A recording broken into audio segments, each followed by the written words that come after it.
Na kwa hivyo tena ndugu zangu katika imani, kama jambo lolote linakupatia tashkiki katika Uislamu, ruhusa imekupatia wewe, rudi katika Qur'an, rudi katika mafundisho ya Mtume sallallahu alayhi wasallam. Fasalu ahla dhikri in kuntum la ta'lamun, ulizeni au uliza wenye ilmu kama hauna ilmu. Unataka kufanya ndoa, nenda kwa wanachuoni, itafuti haki, na ukiitaka haki utaelezwa haki, kivyovyote haki utaelezwa. Wapo watu ambao kwamba shughuli zao ni hizo. Ukitaka haki, wewe mwenyewe unajua kwamba kuna mtu fulani katika sehemu yako lazima utamfahamu, utajua kwamba mtu fulani ama watu fulani wacha mimi nitapata haki kivyovyote. Kuna watu unawajua wewe mwenyewe, sitakutajia wewe mwenyewe binafsi. Kuna watu utawajua kwamba mimi nikienda kwa mtu fulani nitapata babaisho tu, sitapata uhakika.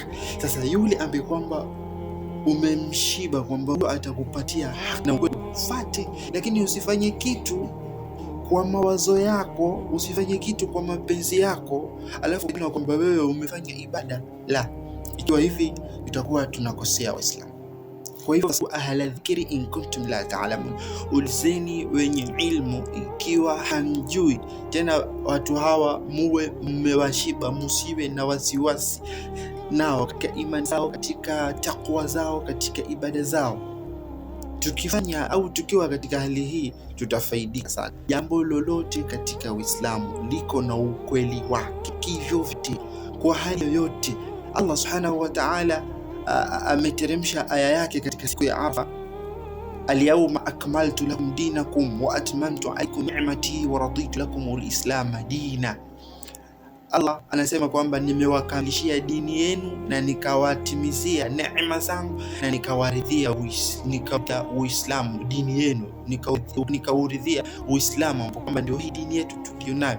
Kwa hivyo dini haina pungufu lolote, dini haina pungufu lolote. Mapungufu tunayaleta sisi, lakini dini haina upungufu wote. Wewe ukitaka haki, ukitaka ukweli katika masala yoyote, ukweli upo katika Qur'ani na mafundisho ya Mtume sallallahu alaihi wasallam. Sasa wewe unapata vipi nguvu ya kuongoza waumini, kuongoza Waislamu, kitu ambacho kwamba kuna wasiwasi nacho, ama kitu ambacho kwamba hauna uhakika na vile unavyofanya?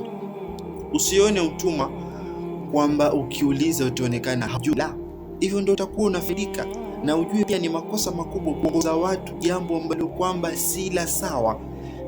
Hauna uhakika wa lile jambo, uko na wasiwasi na ile ilmu ulionayo kulingana na lile jambo, halafu unawaongoza watu vile, hiyo itakuwa ni mzigo unaobeba. Kwa hivyo inatakana ukiongoza watu uongoze watu kwa uhakika. Uhakika wa uwe hauna wasiwasi na lile jambo unaloongoza. Wewe ndio imam, waongoze maamuma wako, waumini wako kihaki. Fuata ile haki iliyopo. Usitake kuweka ufundi katika mafundisho ya Mtume sallallahu ama katika Qur'an. Usiweke ufundi wako wote, kile kilichopo katika Qur'an vile alivyosema Mtume katika haki fanya. Tusiweke ufundi katika haya masala, ni hatari sana kwa Allah subhanahu wa ta'ala.